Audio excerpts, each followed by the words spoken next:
সম্মানিত মুসলিম, আজ জুমার খুতবার সংক্ষিপ্ত সময়ে আমাদের আলোচনার বিষয়বস্তু হলো মুসলমানদের সফলতার একমাত্র হাতিয়ার গায়েবের উপরে বিশ্বাস, অদৃশ্যের উপরে বিশ্বাস স্থাপন।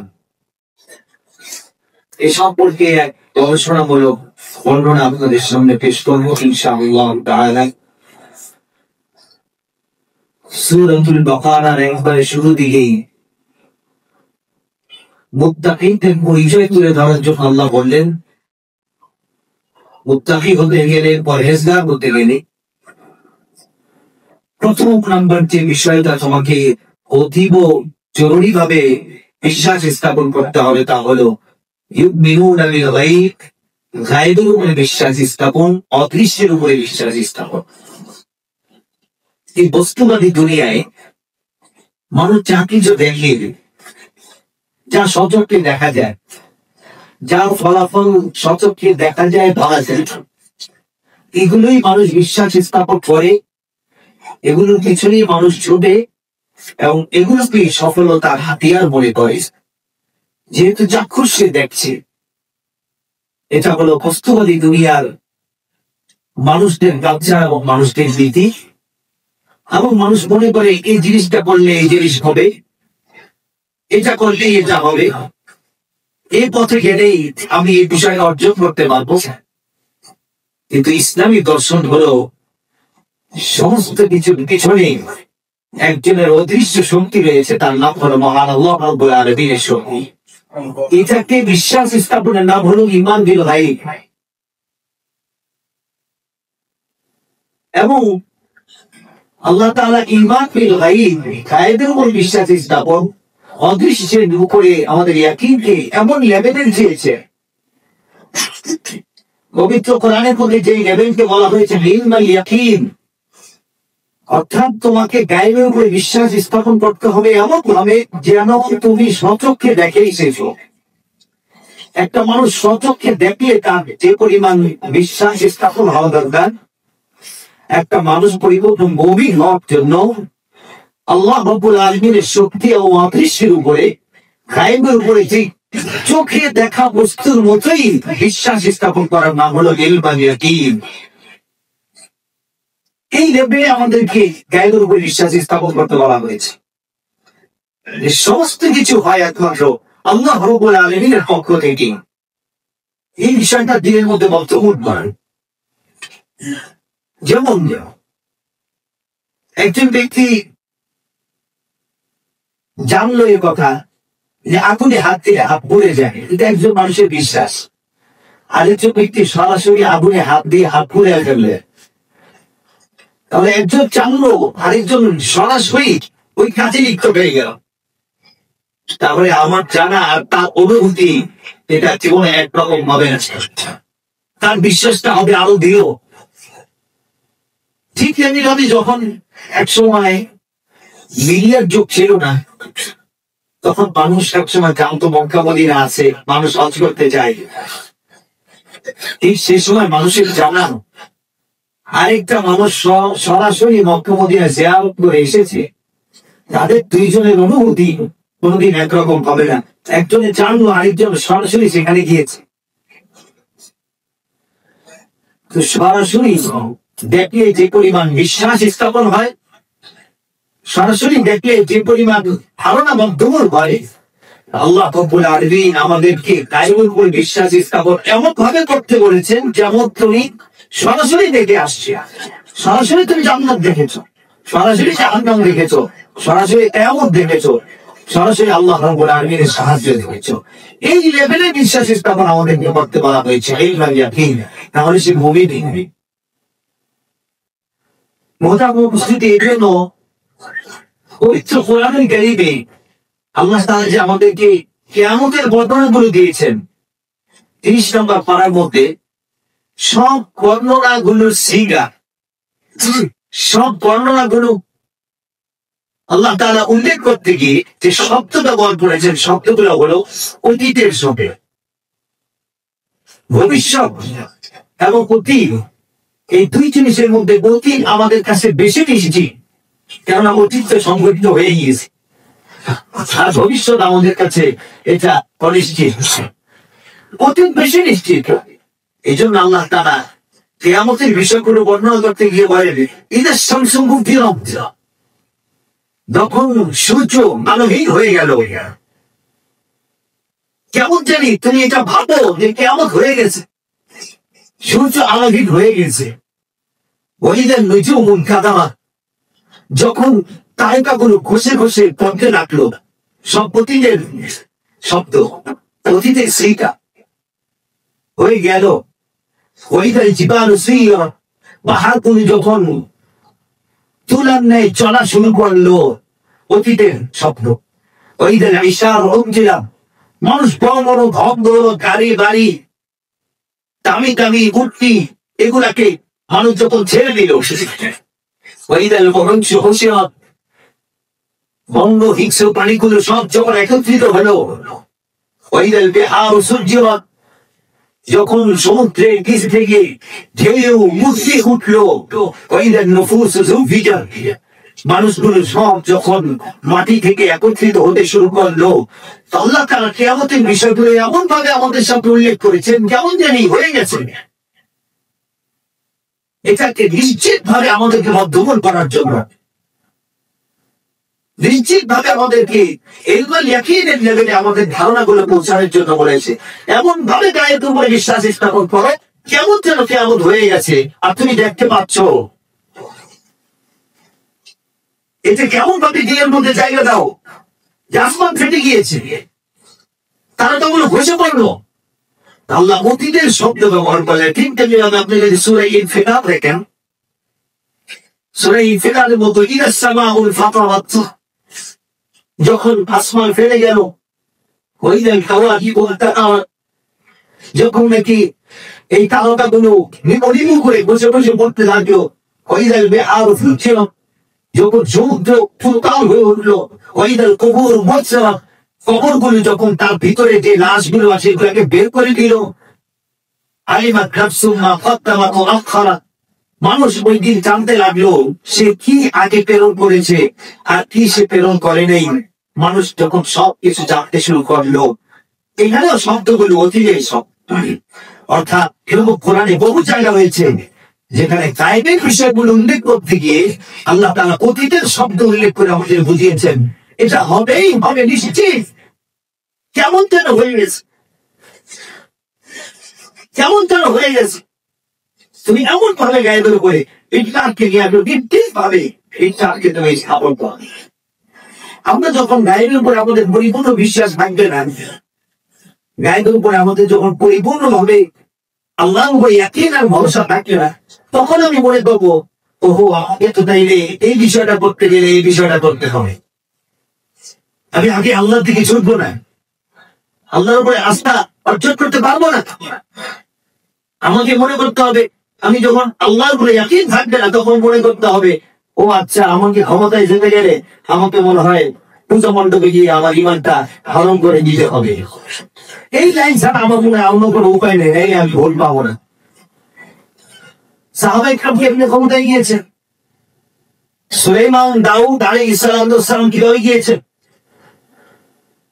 পবিত্র কোরআন যদি আমরা গভীরভাবে গবেষণা করি তাহলে আমরা দেখতে পাই তাদের একমাত্র হাতিয়ার ছিল মহান আল্লাহ রাব্বুল আলামিনের উপর আস্থা, আল্লাহর উপর বিশ্বাস। এই জন্য আল্লাহ তাআলা তাদেরকে সামনের দিকে এগিয়ে দিয়েছে। আর আমি মনে করি না, মনে হয় আমি শরীর ছাড়া চলতে পারবো না, না মনে হয় আমি এভাবে অবৈধ পন্থায় যাওয়া ছাড়া মনে হয় আমার চাকরিটা হবে না। আল্লাহর উপরে পরিপূর্ণ ইমানের গায়েব আমার নাই, অদৃশ্য শক্তির উপরে পরিপূর্ণ আস্থা বিশ্বাস আমার নাই। আমি আপনার সামনে কিছু দৃষ্টান্ত পেশ করতে চাই। প্রত্যেক নবীকে আল্লাহ রাব্বুল আলামিন এই ঈমানের গায়েব, গায়েবের উপরে বিশ্বাস, আল্লাহর উপর আস্থা, এটাকে মধ্যমল করার জন্য প্রত্যেক নবীকে আল্লাহ তাআলা অলৌকিক কিছু বিষয় দান করেছেন যেগুলোকে বলা হয় মুজিজা। যেমন হযরত মুসা আলাইহিস সালাতু ওয়াস সালাম, মুসা আলাইহিস সালাতু ওয়াস সালাম, আল্লাহ তাআলা মুসা আলাইহিস সালাতু ওয়াস সালামকে ঈমান বিল গায়ব, গায়বের উপর বিশ্বাস ও ইয়াকিন এই বাস্তবতা আল্লাহ তাআলা মুসা আলাইহিস সালামকে শিখিয়েছেন, এই বাস্তবতার জ্ঞানটা। মুসা আলাইহিস সালাম ওই সময় তার বাহিনী, মুসা আলাইহিস সালাম এবং তার বাহিনী এতটাই দুর্বল ছিল, বর্তমানে ফিলিস্তিনের গাজার অধিবাসীরাও ইসরায়েলের বিরুদ্ধে এতটা দুর্বল না, যতটা দুর্বল ছিল মুসা আলাইহিস সালাম এবং তার বাহিনী ফেরাউনের বিরুদ্ধে। আর ফেরাউনের অত্যাচার ছিল কঠিন অত্যাচার, এবং খুব প্রভাবশালী একজন ক্ষমতাধর ব্যক্তি, শত শত বছর যিনি রাজত্ব চালিয়েছে। এই ফেরাউনের বিশাল বড় ক্ষমতার সামনে হযরত মুসা আলাইহিস সালাম বিজয় অর্জন করলেন কি দিয়ে? কি দিয়ে বিজয় অর্জন করবে মুসা? আমি তোমাকে সেই জিনিসটা শিক্ষা দেই। তোমার হাতে কি? আল্লাহ লাঠি। তাহলে লাঠিটা কিসে? আল্লাহ এটাকে কাঠের তৈরি লাঠি। আচ্ছা, লাঠিটা ছেড়ে দাও। লাঠিটা ছেড়ে দেওয়ার সঙ্গে সঙ্গে বিশাল বড় একটা, বিরাট বড় একটা সাপ পরিণত হয়ে গেল বাস্তবে। যেটা দেখে মুসা আলাইহিস সালাম ভয় পেয়ে গেলেন। না দেখো, তোমরা ভয় পেও না। মুসা আলাইহিস সালামকে আল্লাহ শিখালেন, মুসা যদিও বাস্তবে এটা কাঠের তৈরি লাঠি, কিন্তু আমি আল্লাহর উপরে যদি ইয়াকিন বিশ্বাস করো, তারপরে আমি আল্লাহ যে কোনো সময় পৃথিবীর যে কোনো জিনিসের পরিবর্তন ঘটাইতে পারি। এই জন্য তোমার লাঠিটাকে আমি সাপ বানায় বুঝাই দিলাম যে আমি ফেরাউনেরও পতন ঘটাইতে পারি। এটা আমি আল্লাহর জন্য কোনো অসম্পদের কোনো কিছু না। সুবহানাল্লাহ। এই মুসা আলাইহিস সালামকে আল্লাহ শিখালেন, আমার উপরে আমি করো, আমার উপরে আগে তোমরা অমানবতী, যে কোনো বিপদ আগে আমার দিনে দৌড়াও। আমি আল্লাহ লাঠিকে সাপ বানায় দিতে পারলে শত শত বছরের ক্ষমতাধর ফেরাউনকেও আমি আল্লাহ পরাজয় বরণ করে তুমি মুসাকে বিজয় দান করতে পারি। এই লেভেলের একই শিক্ষা দিয়েছে মুসা আলাইহিস সালাম। আচ্ছা, মুসা দৃষ্টান্ত নম্বর 2, মুসা আলাইহিস সালামকে কেন চ্যালেঞ্জ করলো, তুমি জাদু করো। মুসা আলাইহিস সালাম বললেন, না, এটা আমার আল্লাহর পক্ষ থেকে। বললেন, না, অদৃশ্যের কোন শক্তি নাই, আল্লাহ তাআলা কেউ নাই, আমি আল্লাহ। নাউজুবিল্লাহ। মিশরের সমস্ত জাদুঘরকে একত্রিত করা হইল যে মুসার বিরুদ্ধে আজকে খেলা হবে। মুসা একদিকে, মুসা আলাইহিস সালাম উনি লাঠি ছাড়বেন, আর এরা দড়ি দিয়ে, জাদু বেঁচে দিয়ে, তারা ওই রশি দিয়ে মানুষের চোখে ভেটকি লাগিয়ে তারা সাপ তৈরি করবে, জাদুঘর। মুসা আলাইহিস সালাম একদিকে তিনি লাঠি ছাড়লেন, আরেকদিকে সমস্ত শত্রুর তার থেকেও বেশি রেওয়ায়েতের মধ্যে আসছে, তারাও ছোট ছোট ছোট ছোট সাপ গুলাকে এই দড়িকে জাদু দিয়ে তার সাপে পরিণত করে ছেড়ে দিল। হযরত মুসা আলাইহিস সালামের এই লাঠির সাপটা এক নিঃশ্বাস বেরো, সমস্ত সাপ হলো এই সাপের পেটে চলে যেত।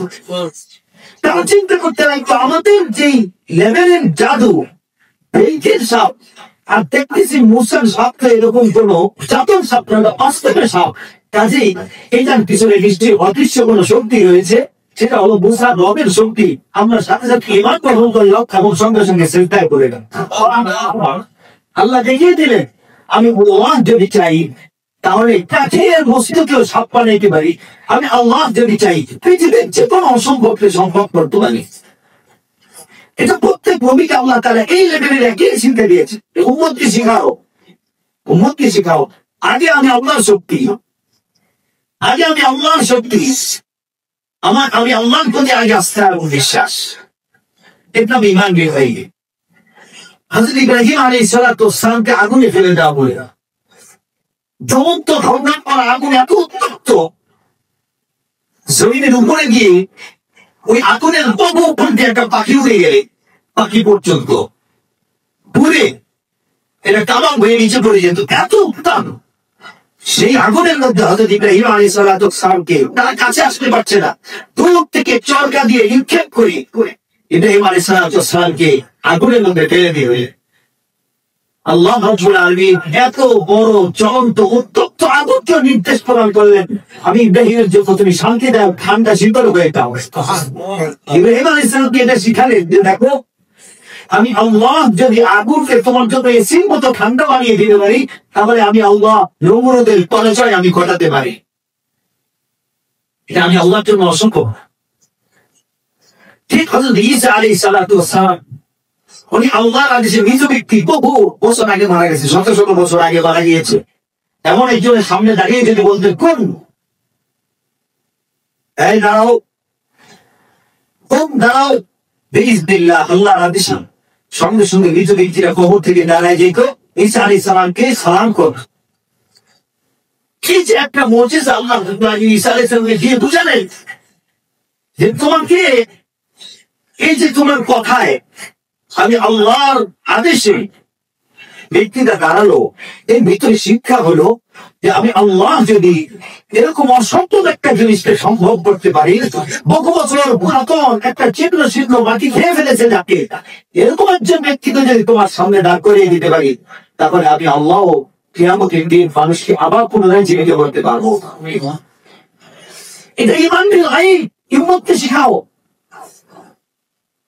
আমাদের নবী মুহাম্মদ রাসূলুল্লাহ সাল্লাল্লাহু আলাইহি ওয়াসাল্লাম উনি কাফেরদের সঙ্গে এক পর্যায়ে তাদের কথোপকথন হতে হতে তারা বললো আমরা আপনাকে বিশ্বাস করবো, চাপকে দ্বিখণ্ডিত করে দেন।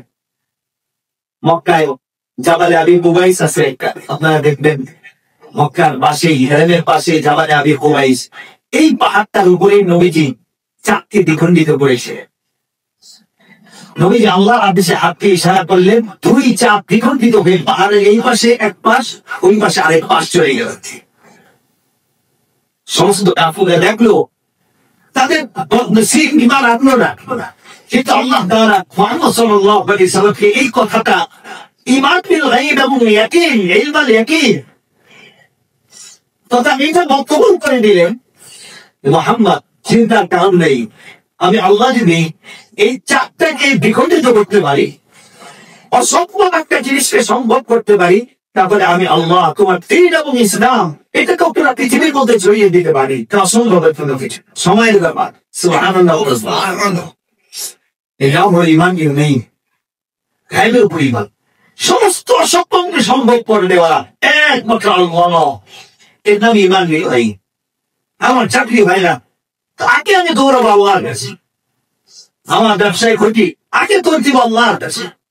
মামলা মোকদ্দমা, আগে দৌড় দিব রাতের জায়নামাজে। কিন্তু সেগুলোর উপর থেকে আমাদের বিশ্বাস উঠে গেছে, কারণ এগুলো তো আমরা বাস্তবে দেখি না। এই জন্য আল্লাহ রাব্বুল আলামিন ইসলামের কালিমা অন্যতম আরেকটা কালিমা দিয়েছেন, লা হাওলা ওয়ালা কুওয়াতা ইল্লা বিল্লাহ। পড়ো, লা হাওলা ওয়ালা কুওয়াতা ইল্লা বিল্লাহ। কোনো চেষ্টা নাই, কোনো শক্তি নাই, একমাত্র আল্লাহর চেষ্টাই চেষ্টা, আল্লাহর শক্তি শক্তি। এটা মুসলমানদের ঈমানই কেন মুহতারাম উপস্থিতি, গায়বের উপরে বিশ্বাসের অন্যতম একটি স্তরের নাম হলো ফেরেশতাদের উপর বিশ্বাস। ইসলাম ফেরেশতাদের উপর, ফেরেশতা যে আছে, ফেরেশতা যে আছে আমাদের আশেপাশে চতুর্দিকে, এই বিষয়টাও আমাদের দিলের মধ্যে যেমন বদ্ধমূল না। অথচ আল্লাহ রাসূল সাল্লাল্লাহু আলাইহি ওয়াসাল্লাম সাহাবাদেরকে সরাসরি ফেরেশতা দেখিয়েছেন। সুবহানাল্লাহ। আমি কয়েকটা দৃষ্টান্ত দেই। মদিনায় সবাই বসে আছে, হঠাৎ করে একজন ব্যক্তি আসলো, তার গায়ের মধ্যে সফরের কোনো ভাব নেই, অথচ মরুভূমিতে আসতে গেলে অবশ্যই তার গায়ের মধ্যে ধুলাবালি লাগবেই। তার মাথার চুলগুলো পরিপাটি, সে সুন্দর করে এসে আল্লাহ রাসূলের সামনে নতজানু হয়ে বসলো। ইসলাম কি, ঈমান কি, ইহসান কি সব জিজ্ঞাসা করে আস্তে করে সে চলে গেল। নবী সাল্লাল্লাহু আলাইহি ওয়াসাল্লাম বললেন, সাহাবারা তোমরা জেনেছো এই ব্যক্তিটাকে?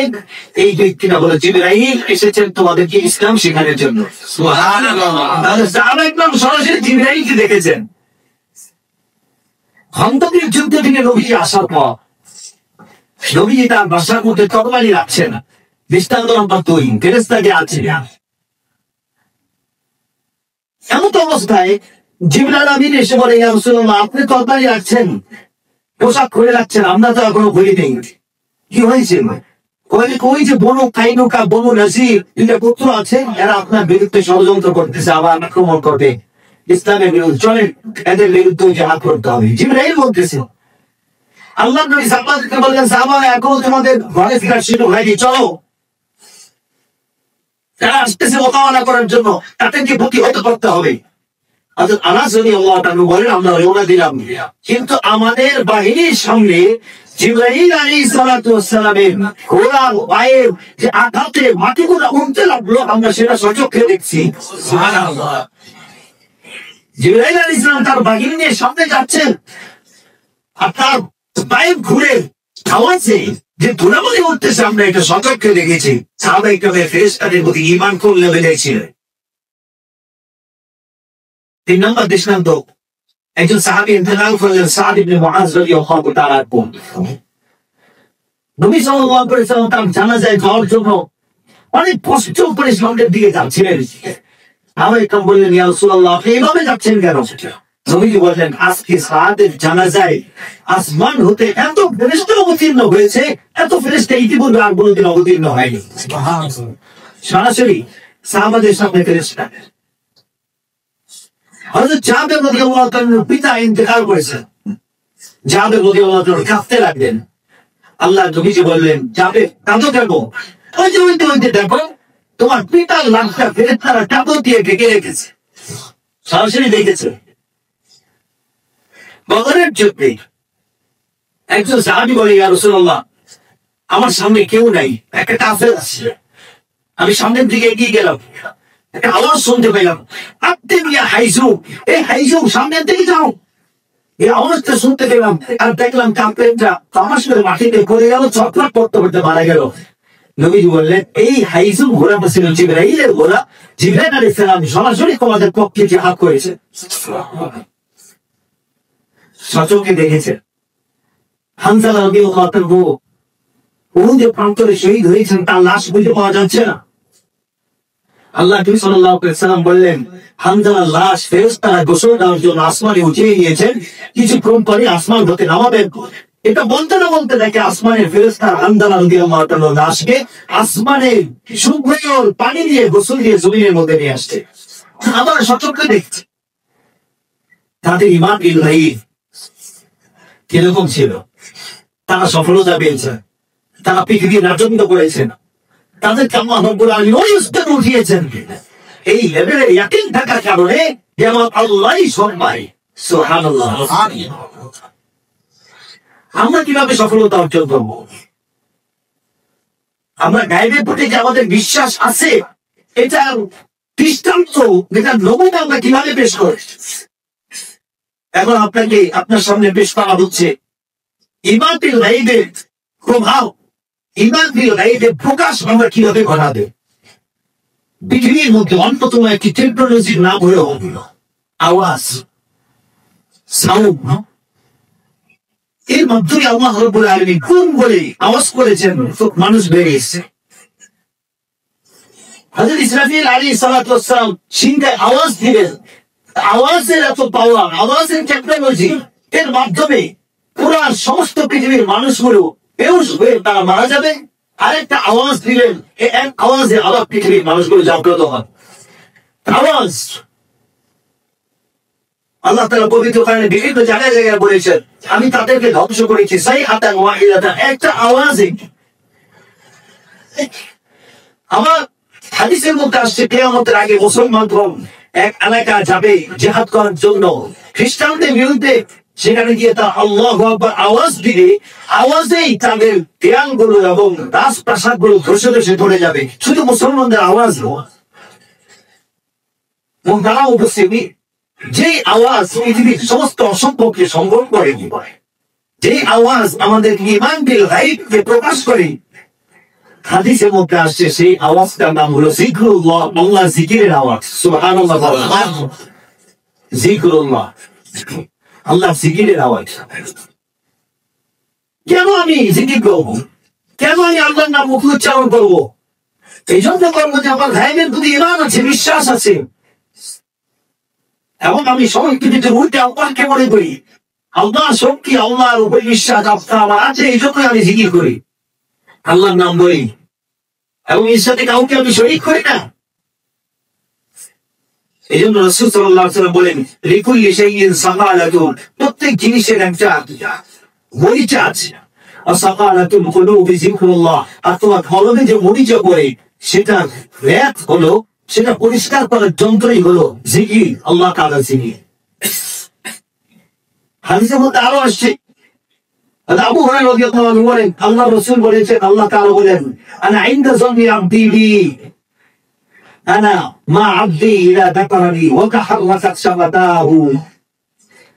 আমি ততক্ষণ পর্যন্ত বান্দার সাথে থাকি ততক্ষণ পর্যন্ত বান্দা খুব করে দাঁড়িয়ে দাঁড়িয়ে আমি আল্লাহর জিকির করতে থাকি।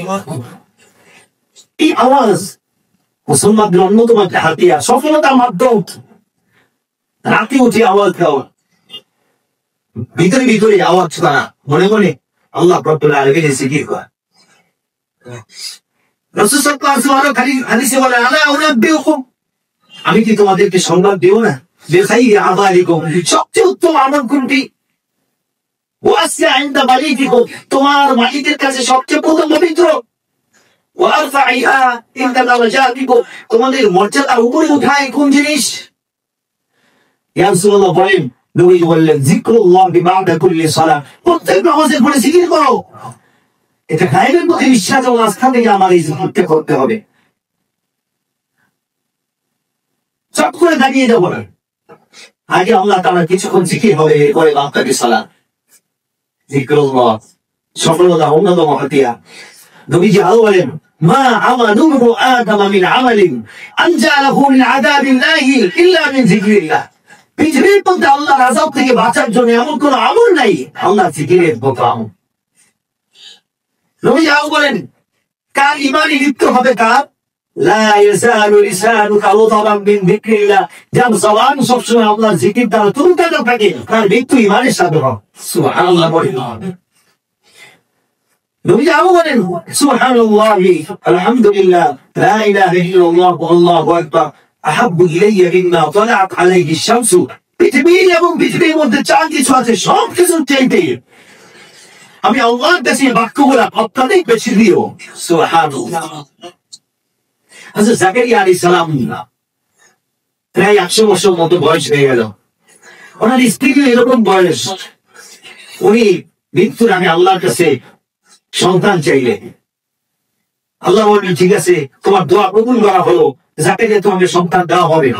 আল্লাহ আমাকে যে দিবে, এর আলামত কি, বৈশিষ্ট্য কি? সূরা কাহফের মধ্যে আসছে, সূরা কাহফ হা আইন সাদ, সূরা মারিয়াম। আল্লাহ তাআলা বললেন, তুমি এক কাজ করো, বেশি বেশি জিকির করতে থাকো, এর উসিলায় আমি আল্লাহ তোমার স্ত্রীকে, আমি আল্লাহ তাআলা বাচ্চা গ্রহণ করার মতো ক্ষমতা আমি আবার দিয়ে দেবো।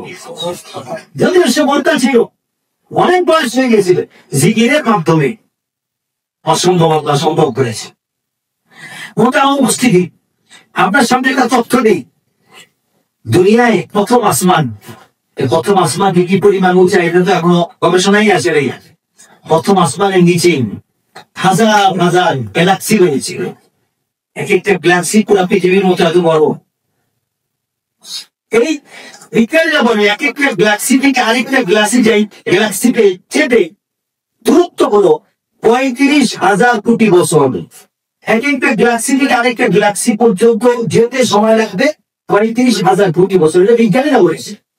হাজার হাজার গ্যালাক্সি প্রথম আসমানের নিচে আছে, তাহলে প্রথম আসমানের নিচে কি পরিমাণ জায়গা, কি পরিমাণ বড় আসমানটা। এবার আসুন দ্বিতীয় আসমান, চতুর্থ আসমান, সাত আসমান আল্লাহর কুরসির তুলনায় কিরকম? হাদিসের মধ্যে আসছে, আল্লাহর কুরসি এত বিরাট বড়, আল্লাহর কুরসিটাকে যদি একটা মাঠ বানা হয়, এই সাত আসমানকে কুরসির উপরে রাখলে একটা ছোট আংটি করে থাকলে মাঠের মধ্যে যেমন হবে, এই আল্লাহর কুরসি এত বড়, কুরসির তুলনায় সাত আসমান সাতজনের ছোট্ট একটা আংটি দেন। কুরসি কত বড়? আমার হাদিসের মধ্যে আসছে, আল্লাহর কুরসি যে আরশের মধ্যে আছে, আরশটা এত বড়, এই বিশাল কুরসিকে যদি আরশের উপরে রাখা হয়, তাহলে বিশাল মাঠে ছোট্ট একটা আংটি পরে থাকলে যেরকম ছোট হবে, ওই আরশের তুলনায় কুরসিটা এরকম আংটির নেই। তাহলে আরশ কত বড়? মোহতারাম উপস্থিতি, আশ্চর্যজনক বিষয় হলো, ওই আরশটা ফেরেশতারা ধারণ করে আছে, এইভাবে মাথার উপর উঠে আছে। সুবহানাল্লাহ। ফেরেশতারা তো শক্তি পেল থেকে, তারা কি খাবার খায়, তারা কি ফাস্টফুড গ্রহণ করে, নাকি তারা চাইনিজ খায়, নাকি আগার গ্রামের ভাইরাল কেক? হাই হাই অবস্থা খারাপ। কি কিসের মাধ্যমে তারা শক্তি অর্জন করত? রাসূলুল্লাহ সাল্লাল্লাহু আলাইহি ওয়াসাল্লাম বলেন, ফেরেশতাদেরকে বলা হয়েছে একটা কালিমার মাধ্যমে তোমরা শক্তি অর্জন করবে, সেটা বলো। সবসময় তোমরা বলবা লা হাওলা ওয়ালা কুওয়াতা ইল্লা বিল্লাহ, সুবহানাল্লাহ, সুবহানাল্লাহ। এর মাধ্যমে শক্তি অর্জন হয়। কায়েদের উপরে যার বিশ্বাস আছে সেইটার উপরে আমল করবে। ফেরেশতাদেরকে বলা হয়েছে তোমরা এত বড় হামালাতাল আরশ, আরশকে বহন করছো, শক্তি কোথায়? শক্তি হলো লা হাওলা ওয়ালা কুওয়াতা ইল্লা বিল্লাহ। জিবরাইল আলাইহিস সালাতু ওয়াস সালাম এত বড় শক্তিশালী, যুবির রাবিল ফাস্তাওয়া, দা সম্পর্কে কোরআনে এসেছে মহা শক্তি অধিকারী। লাহু সিত্তু জানা মিনাতি জানা, যার ৬০০ ডানা হয়েছে। এই ডানার একটা কোনা দিয়ে লূত আলাইহিস সালাম জাতিকে আসমানে উঠিয়ে তিনি ফেলে দিয়েছিলেন, দেখছে হয়ে গেছে। এত বড় শক্তি তার জিবরাইল আলাইহিস সালাম শক্তিময় করতে গেলে কি খায়? জিক্রুল্লাহ, আল্লাহর জিকিরের মাধ্যমে শক্তি অর্জন করে। লা হাওলা ওয়ালা কুওয়াতা ইল্লা বিল্লাহ। ইসরাফিল আলাইহিস সালাম বৃষ্টি দেন, পরিচালনা করেন, রিজিক মানুষের কাছে কাছে বন্টন করেন, এই দায়িত্ব তিনি আঞ্জাম দেন। কত শক্তি থেকে পান? লা হাওলা ওয়ালা কুওয়াতা ইল্লা বিল্লাহ। হযরত ইসরাফিল আলাইহিস সালাম বুকে সিংহায় ফু নিয়ে বসে আছেন। এক ফু দিলে পৃথিবী উলটপালট হয়ে যাবে। ওনার ফুয়ে এত বেশি পাওয়ার, আওয়াজের এত বেশি পাওয়ার। এই ক্ষমতা, এই শক্তি উনি কোত্থেকে পেলেন? লা হাওলা ওয়ালা কুওয়াতা ইল্লা বিল্লাহ।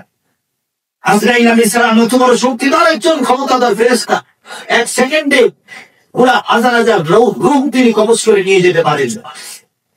তিনি যে রূহটাকে টান দেবেন এটা পিছনে ফেরত যাবে না, ত্যাগ করবে না, ওনার ইতিহাস নাই। আজরাইল আলাইহিস সালামের এত শক্তি কোত্থেকে আসলো? হাদিসের মধ্যে আসছে লা হাওলা ওয়ালা কুওয়াতা ইল্লা বিল্লাহ। তাহলে মুহতারাম উপস্থিতি, আমরা এগুলো করবো কেন? এই আমলগুলো করবো গায়েবের উপর বিশ্বাস স্থাপন করে। আল্লাহ একজন আছেন, তার শক্তি স্বাভাবিক। যেমন কিছু কিছু জিনিস না দেখেও বিশ্বাস করতে হয়। দুনিয়ার মধ্যেও দুনিয়ায় কিছু কিছু লাইট আছে, এগুলো আমরা না দেখেও বিশ্বাস করি যে লাইট জ্বলছে।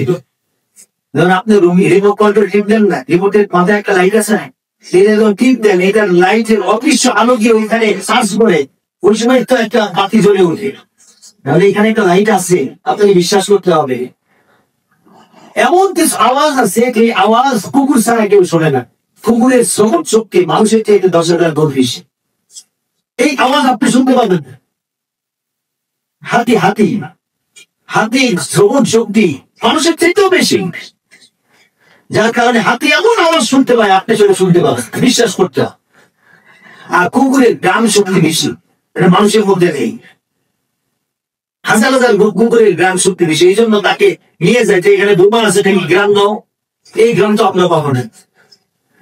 তাহলে বিশ্বাস করতে হবে যে এখানে একটা গ্রাম আছে, এখানে একটা আওয়াজ আছে, এখানে একটা লাইট আছে। তাহলে আপনি বিশ্বাস করুন, আপনার আমলের একটা নূর আল্লাহ রাব্বুল আলামিন আপনার কলমের মধ্যে দান করেছে। এই আমলের নূর আছে, আমলের লাইট আছে, আমলের আলো আছে, যেটা কখন দেখবেন আপনি? কিয়ামত দিন ইনশাআল্লাহ দেখেছে। তাহলে এর নাম হলো ঈমান বিল গায়ব। আপনি বিপদে বললে সালাত আদায় কেন করবে? বিপদ বললে কি মানুষ সালাত আদায় করে? বিপদ বললে তো হাসপাতাল দৌড়বে। দেখুন যুদ্ধের ময়দান, যুদ্ধ চলতেছে, জিহাদ চলতেছে, আল্লাহ তাআলা বলেন এই অবস্থায় নামাজ পড়ো। জিহাদের পয়গাম বলা হয়েছে সালাতুল খাউফ পড়ো, নামাজ পড়ো। যুদ্ধ চলতেছে, তবুও যুদ্ধ, সে আমাকে মারতেছে, আমি তাকে মারতেছি, ওদিক থেকে বোমা আসতেছে, এদিক থেকে বোমা মারতেছে, ওদিকে বন্ধুদের গুলি, এদিকে বন্ধুদের গুলি। আল্লাহ তাআলা বলেন এই অবস্থায় নামাজের সময় হলে তোমরা আপাত করে নামাজ পড়ো। কেন এখন নামাজের সময়? এটা বন্ধ করতে পারতাম, কিন্তু আল্লাহ বলছেন না, জিহাদের ময়দানেই পড়তে হবে। কেন? সালাতের মাধ্যমেই তোমাদের বিজয় আসতে পারে, জিকিরের মাধ্যমেই বিজয় আসতে পারে, সালাতের মাধ্যমেই বিজয় আসতে পারে। এটা দিলের মধ্যে ইয়াকিন করো।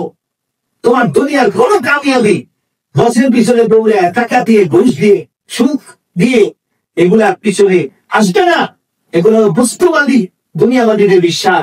আর ঈমান বিল গায়ব, মুমিনের বিশ্বাস হবে আমার সমস্ত কিছু ফয়সালা হবে একমাত্র আল্লাহ সুবহানাহু। তাহলে আমাদের ঈমান বিল গায়বের উপর বিশ্বাস স্থাপন যদি আমরা করি, তাহলে আমরা এদিক সেদিক দৌড়াবো না। যে আমাকে এই কাজটা করতে হলে মনে এই করতে হবে। আগে আমার দৌড় দিতে আল্লাহ উপরে, আল্লাহর কাছে বিশ্বাস স্থাপন করতে হবে। এর নাম ঈমান বিল গায়ব, এর নাম কোরআনের শিক্ষা, এর নাম হলো রাসূল সাল্লাল্লাহু আলাইহি ওয়াসাল্লাম প্রত্যেক নবীদেরকে আল্লাহ তাআলা মুজিজা দান করে ঈমান বিল গায়বের উপরে এই তাকিদ করেছেন, এই ইয়াকিন করেছেন। তাহলে কোরআনের মধ্যে যা কিছু আসছে সমস্ত কিছু আল্লাহর পক্ষ থেকে সত্যি বাস্তব। নবীজি যা নিয়ে আসছেন সমস্ত কিছু আল্লাহ নবী সাল্লাল্লাহু আলাইহি ওয়াসাল্লাম আল্লাহর পক্ষ থেকে এনেছেন। এটার উপরে বর্তমান ইয়াকিন করার নাম হলো ঈমান বিল গায়ব। আজকে নবীকে আমরা অনেক হালকা করে ফেলেছি ভাই, নবীজিকে, কোরআনকে, ইসলামকে অনেক হালকা করে ফেলেছি, যা তা ব্যবহার করেছি। কেউ কেউ বলছে নবীজি সাংবাদিক, আরে নেই সাংবাদিক ভালো মিথ্যা সমস্ত খবর মিলে জনগণের কাছে প্রকাশ করে কিভাবে সে একটা ভালো গুড নিউজ করবে আর তার বেশি ফলোয়ার হবে। নবী কি এরকম ভালো খবর আর মিথ্যা খবর ছড়াই দিয়েছেন নাকি মানুষের মধ্যে? তাহলে এরকম একটা রকম নবীজিকে কিভাবে দিল? এটা দুইটা ইংরেজি শব্দ তো আলাদা, মেসেঞ্জার নবীজির ইংরেজি আর সাংবাদিকের ইংরেজি জার্নালিস্ট। যদি একই হইতো নবী আর সাংবাদিক, তাহলে দুইটার ইংরেজি একই হইত। এই জন্য এই ধরনের শব্দ ব্যবহার করার চেষ্টা না করি, যে ধরনের শব্দ ব্যবহার করে নিজের ঝাল মান করে দেয়। আজকে ইসলাম এতটাই অবমাননার পাত্র হয়ে গেছে, বাংলাদেশের মতো একটা জমিনে, ইসলামী হলেও একটা জমিনে একবারে শতভাগ মুসলমানের 95% মুসলমানের একটা জমিনে, সেখানে রাজধানীতে নর্থ সাউথ ইউনিভার্সিটির একটা ছেলে কোরআনকে নিচে রেখে সে পালাবে আর ভিডিও করে মানুষের সামনে ছাড়বে। এই দুঃসাহসী দেখালো বাংলাদেশের মতো জমিনের মধ্যে। মোটামা উপস্থিতি যদিও তাকে গ্রেফতার করা হয়েছে, কিন্তু আমরা সকলে মিলে আমাদের প্রাণের দাবি জানাবো তার প্রতি এমন দৃষ্টান্তমূলক শাস্তি দেওয়া হোক, এমন একটা আইন করা হোক যে ভবিষ্যতে আত্মীয়জন ইসলাম কোরআন নবীর অবমাননা করা সময় পর্যন্ত উপস্থিতি আমরা দিল থেকে আমাদের দাবি জানাবো এই নরবিচাসী যেন ফাঁসির কাশ্মীর ঝুলাইয়া তারপরে দৃষ্টান্তমূলক শাস্তি যেন তার পেশ করা হয়। কি বলবো, ভবিষ্যতে যেন কেউ কোনো ধর্ম নিয়ে অবমাননা করতে না পারে। আমরা তাদেরকে খুব তুলে করি আর তারা সবসময় খালি মুসলমানদের উস্কানি দেয়, মুসলমানদেরকে এই সাম্প্রদায়িক ঠান্ডা তৈরি করার জন্য। এই কথাকে পূজা হয়ে গেল, পূজার মধ্যে যে অসুর, এরকম অসুরের বুকের মধ্যে গাড়ি লাগাইয়া মুসলমানদের পরিচয়ের মধ্যে আঘাত করার ঘটনা বাংলার জমিনে ঘটছে। কোরআনকে পাড়া দিয়ে বাংলার জমিনে মুসলমানদের আঘাত দিলের মধ্যে আঘাত করে মুসলমানদেরকে রক্ষাক্ত করা হয়েছে, ক্ষতবিক্ষত করে দেওয়া হয়েছে। আমরা কি মানের দাবি জানাই তাকে ফাঁসির কাছে চলে দেওয়া এবং সমস্ত কিছু সংস্কার হচ্ছে। এই আইনটাও সংস্কার করা হবে যে ভবিষ্যতে ধর্ম নিয়ে অপরাধ করলে তার রায় একমাত্র মৃত্যুদণ্ড, ফাঁসির রায় তাকে দিতে হবে। আপনি এটা চাই, কি চাইতে আমাদের সকলের চাওয়াকে কবুল করেন, আমাদের ঈমান ইসলাম নিয়ে পরিপূর্ণ বেঁচে থাকার তৌফিক দান করুন। আমি